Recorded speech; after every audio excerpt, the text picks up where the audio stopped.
Now, the Director of Criminal Investigations, Judge Kinot, has admitted that the police is engaging in extrajudicial killings across the country because he has seen it happen. Kinot was speaking at the Kayole Social Hall, where the DPP was holding public participation meetings to get first-hand information from Kenyans who are victims of extrajudicial killings and strengthen the relationship between police, the community, and the justice system.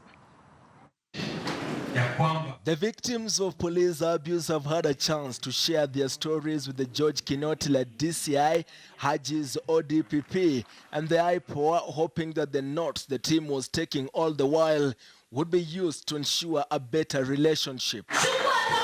While it was supposed to be a dialogue aimed at strengthening police and community relations to address criminality and police brutality, the meeting majorly turned out to be a meeting point of not-so-good memories of loved ones killed by protectors of lives and property.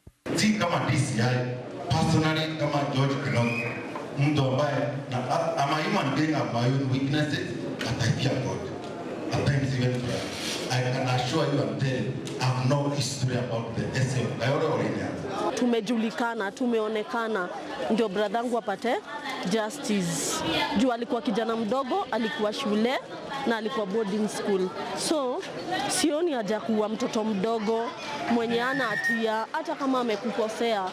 For an area that has massively seen the height of hostility between police and victims of police killings, the meeting was for the first time bringing an interaction and a closer interrogation of issues where the community had an opportunity to ask pertinent questions.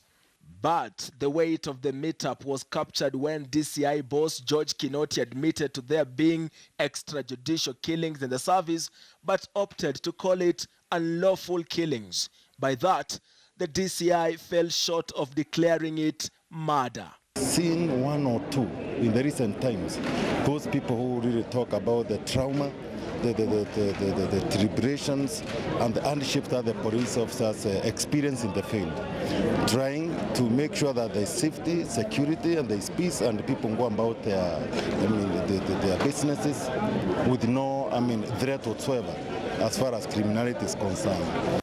There has been no prosecution of police officers who have been linked to harassment and the murder of dozens of young men in slum areas.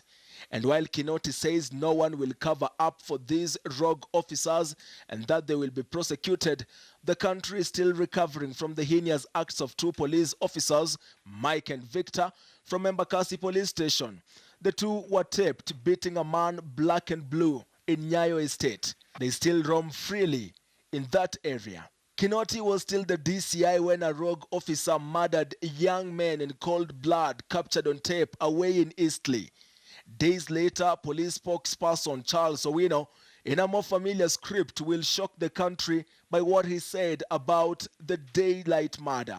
What we have seen in social media actually happened, then it would be very unfortunate. We are going to have a probe on these allegations that have come out. We cannot authenticize what we have seen in the social media. While it is debatable as to whether the young men felled by government bullets in slum areas are criminals, it is the controversial circumstances in which they are killed and a string of similar police shootings that continue to raise fear in Nairobi's informal settlements. Wajua mtu akisema extrajudicial killing inamaanisha serikali ndio imekubali. Hakuna kitu kama hiyo. Na tumesema hapa, kwa nini kule Amerika polisi akipiga askari a black person apigwe risasi, Mwafrika mweusi wa Amerika mweusi, kwa nini hawasemi ni extrajudicial killing? As it is, locals of Kayole have had their say and hope the state has listened. On the other hand, law enforcement agencies believe they have made an impact in strengthening their ties with the people of Kayole.